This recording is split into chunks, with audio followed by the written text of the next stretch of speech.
He's coming in all the way from New York City. Let's welcome him here. Come on, we gotta get a little more than that.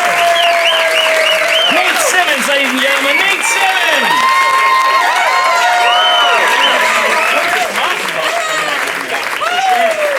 All right, what's up, Cap City? How you guys doing? Yeah? Awesome. It's good to be here. I do live in New York now. It's not where I hail from. I'm a Midwest boy. And I get homesick sometimes in New York. I miss shit in the Midwest. It's just easy to be terrible and not take care of yourself. These coastal people judge you. They look at you and they're just like, Pantene hair, poutine body, I don't need to know you. That's it, that's what they do. The thing I miss the most in the Midwest is bowling alleys. Like, we got them in New York, but they don't do them right. They're clean. No, that's not what you want. You gotta go to a Michigan bowling alley. Those places amaze me, because so far in my life, I have never met a building that has a higher concentration of people named Wolf. Like, walk into a Detroit bowling alley and just bust those doors open and bellow out, "Hey, Wolf, they're towing your car!" You're gonna feel the breeze of 1,000 ponytails just whipping in your direction. It's just a cyclone of cheese fries and disavowed wedding rings flying around. They have ponytails, these wolves. They do. That's the one thing they didn't lose in the divorce. I mean, the house is gone, no more weekday kids, but she doesn't have custody of your follicle freedom. So you grow that shit out, you buy that base, and you heal the wounds. That's all you can do. I miss the Midwest weirdness. It's everywhere. Like the Upper Peninsula of Michigan, that's a creepy place. I love it. I did a show at a casino in the Upper Peninsula, and it was my birthday. And after the show, I said, I'm gonna eat some mushrooms. And I did. And I got way too high to be around that many people wearing eye patches. I was playing roulette, and one of these one-eyed guys sat down, and I'm like, why do you think you're a lucky person? You already lost an eye. Now you're playing games of chance with an accessory you only get after harsh misfortune. Like, how do you keep that level of confidence? I'm flummoxed. Like, you keep some kind of lucky charm in your face? Like, one day you're gonna hit a huge win and just lift the flap and shake out a raisin. You just point to him and be like, yeah, that used to be my lucky grape. It's a belligerent level of believing in yourself. But you gotta take that silver lining. I mean, if you lose an eye, you gain an amazing pocket. So have fun, man. Why not? Put some sneaky snacks in the new cabinet in your face kitchen. That's what I do. If I lost an eye, it would be sadness for a few days, but eventually, bye-bye camera one, hello handful of candy. I'm just gonna grind it into my face. Just a world-weary trail mix. And then I'm gonna go freak out some strangers because I'm getting disability pay and it's my world. I just walk by that bus stop, give someone the one eye, like, you like sweets? You know, just reach in and slide that gummy worm from under the hood. Just shake off all that extra sugar. Like, oh, this one's a little too sweet. And then they give it an old suckle and leave the bus stop, making them wonder why you're there to begin with.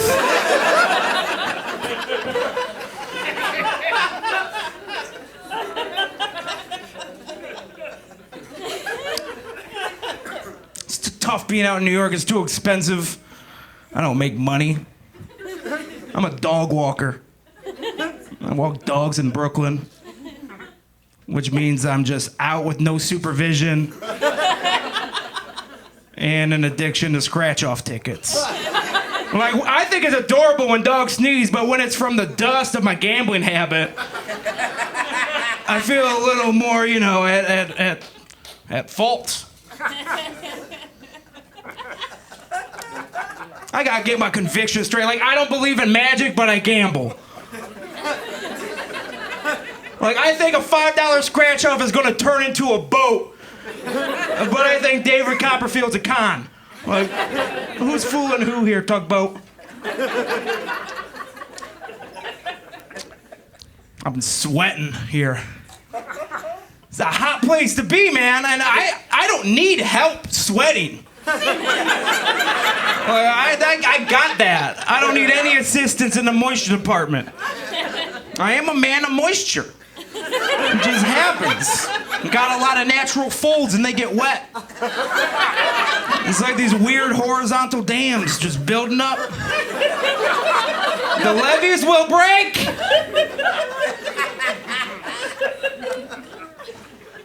It's not too fun being sweaty. It's gross. The only positive is when I start a new job. Because I sweat so much, my managers just believe I'm working really hard. Like, they glare at me day 2 and I'm like, man, this Simmons kid chops the wood. We got a future manager. 2 weeks later, like, he's just wet. We gotta get him out of here. He's dripping in Dr. Pepper. Someone's going to get sick. I've been fired from 26 jobs, which, thank you. You should applaud that. Absolutely, I appreciate that. Like, some people think I should feel bad because I've been fired that many times, but I just say, you know what? I've been hired that many times. So maybe I'm a bad employee, but I'm also an amazing interview. You know, like, I know how to convince a potbelly manager I ain't gonna eat that food for free. And then by the end of my first week, I figure out if you put a piece of cheese on your hand and put a hot meatball on your palm, you squeeze it and that cheese is melting. Then you just put it in a pickle slice with a hot pepper. You just roll it up, grab the top of that tasty TP, give it the torque, and num-nums in your tum-tums, hot pepper pickle balls, no charge.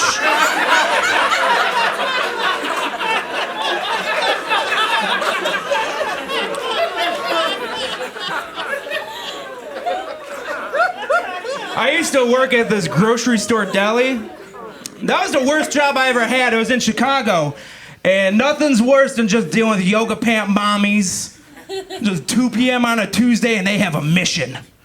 They just come in being 30 and fit. Like, I don't need to fucking know you. Get out of this canoe. You're not invited to the birthday party.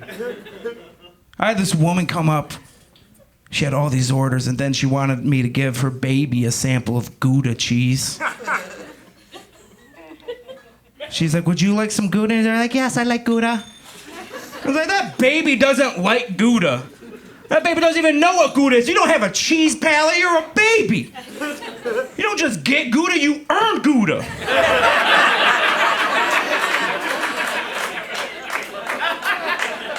I had some Kraft singles in my backpack. Should have gave him that. Like, here, play with the rapper, see if you choke, learn a little bit.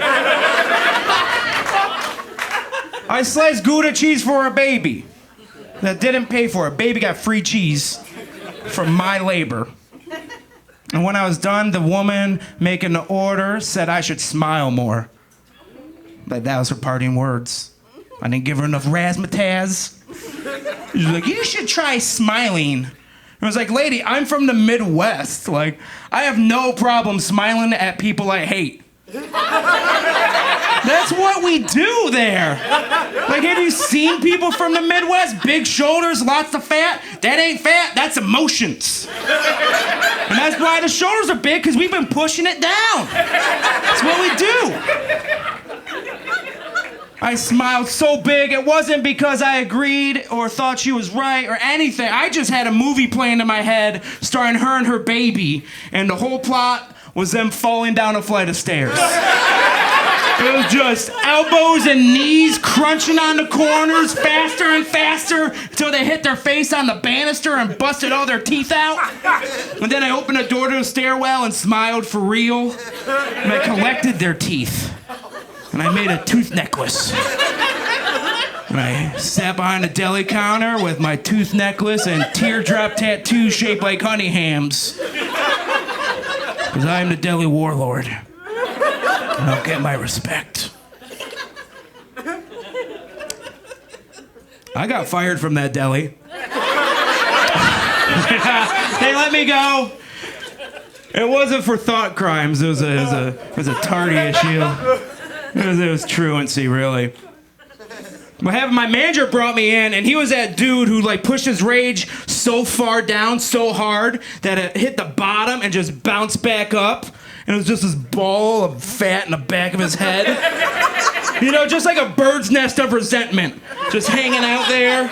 And he had the tandem bag under his chin, you know? They're just balanced his neck out like two pieces of wood on a sapling. And I love when this guy would try to talk to me because the bag would just impede the mandible, so the motion of the talking was a little hard to do. So he needed like that warm-up period. It was like priming an old motorboat that's been in the garage for too long. Just Mr. Simmons, we need to discuss your party issue.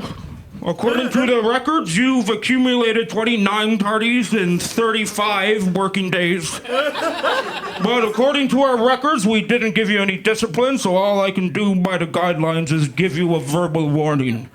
But I'm very surprised you have a job. I'm like, dude, you gave me a verbal warning after 29 tardies? Like, I'm surprised you still have a job. Like, if you're upset about my tardiness, wait till you find out how much chicken salad I've been stealing and eating in the bathroom. Because you don't pay me enough, and I grab those sneaky snacks for compensation. And chicken salad, that's the easiest to steal, because they keep that in the cooler. And there ain't no cameras in the cooler, boo-boo. It's too frosty.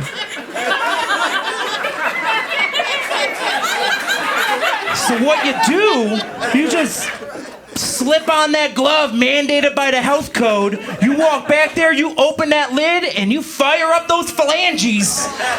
And you just stick them in and let those fingers fall to the floor, and you just start fondling. Just start getting in there, start scooping up a big, meaty settlement, and once you're satisfied with your score, just hold the end of that glove, make that fist, and retract, and you created a bag of chicken salad. Just swing it closed, pop it in your pocket, and you can take it anywhere. Just go in the bathroom, sit on the toilet, which is necessary. This is grocery store chicken salad. It is not making any local stops. It's a tasty treat. You just open up that glove, you just dip your tongue in, and you curl it, and you retract. It's like a dog drinking water. Just get your mouth kegels in motion. Just keep moving it in and out, and eventually going to get to the bottom of the well, and you're going to have to use some technique. You got to pinch that nail and reverse milk the cow. Just start sucking them all up, just one after another, and eventually you're going to be left with this empty bag of chicken salad residue, and you just roll it up and pop it in your pocket, and when you get home, you nail it on the wall with all the others.